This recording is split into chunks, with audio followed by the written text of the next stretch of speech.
Hello students, and welcome to the CompTIA Data+002 Exam Course brought to you by Third Level Technology. I'm your instructor, Jim Herby. In this episode, we're going to begin our lecture series in the Data Plus exam by beginning Module 1, Data Concepts. In this episode, we will discuss the first part of Section 1.1. Our topic is Database Types and File Extensions. Let's begin. We'll start the episode by discussing the two common database types, relational and non-relational.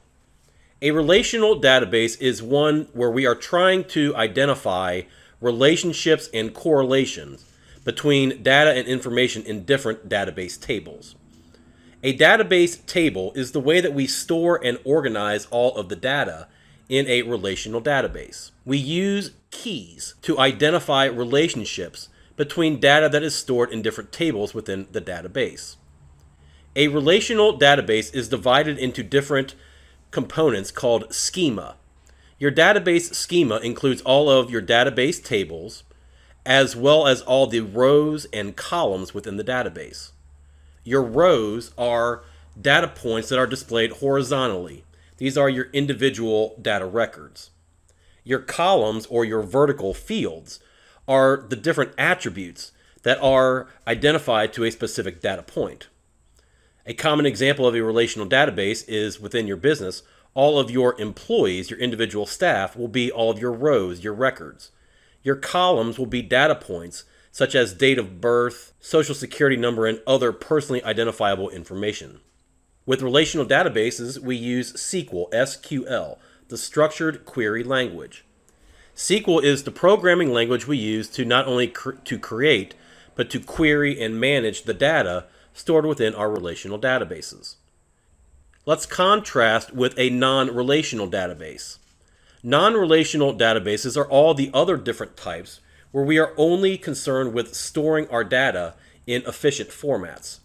We're not looking for any data correlations across different tables. Examples of non-relational databases include graph databases, document databases, and key value pairs. We can use non-relational databases to store information or data points of a specific type, such as images or video, where we do not need to have a query into the contents. Non-relational databases do not require a fixed schema. It allows for large-scale data sets and are the databases that are used in your machine learning and AI implementations. For the remainder of the episode, we're going to discuss different file types we see within our databases. Our first file type is CSV, a comma-separated value. A CSV file is how we can store data in plain text format. Each line within the file will represent a specific row, and all of the commas will separate the values attributed to that record and row. .csv files are used for many different applications, such as spreadsheets and databases, where we can convert our plain text format into the format that we use within the interface. CSV files are very lightweight and easy to create, but they do not have formatting capability, so we use them in text file formats where we can upload them into a different application.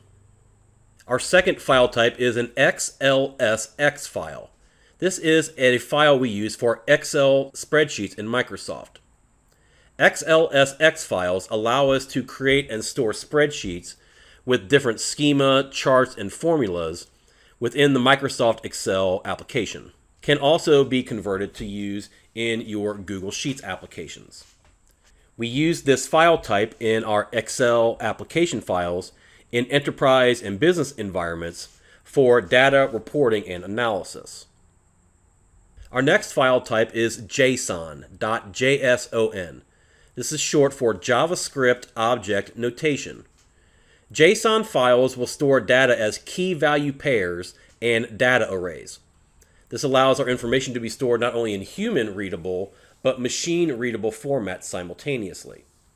We use JSON files for data transfers and exchanges between servers and web applications. JSON allows us to support nesting, where we can have data structures contained within larger data structures that allow for complex data hierarchies. JSON is also very popular with our APIs, our application programming interfaces, as the standard format. Our next file type is a text file, a .txt file. A text file is a plain text file with unformatted text. We use text files for storing notes, configuration files, and log data. Text files can be read by any text editor. There is no embedded metadata or formatting properties to the file. We use text files for unstructured data and basic data storage and transfer. Our next file type is a JPEG file, JPG. A JPEG is a file that allows us to store images. It's the format that uses compression to reduce the file size of a stored image for data transfer. With JPEG files, we have lossy compression. Lossy is spelled L-O-S-S-Y. Lossy compression means that we lose a small component of the image quality during the compression process. We use JPEG files for unstructured data types and are commonly used in our machine learning and AI algorithms for image recognition. And our last database file type is a stat file. This is short for statistical data file, or .stat. A stat file is how we store statistical or quantitative data that is associated with specific software or applications. We can create data sets, variables, and metadata for different types of data sets within our organization. Stat files are commonly used by researchers and programmers when we are using advanced data modeling and hypothesis testing. That will conclude our discussion of the first part of Section 1.1, Database Types and File Extensions. In our next episode, we will discuss the second part of Section 1.1, Data Structures. We thank you for following along in all the episodes and the course, and wish you best of luck in your studies. Enjoy the rest of your day.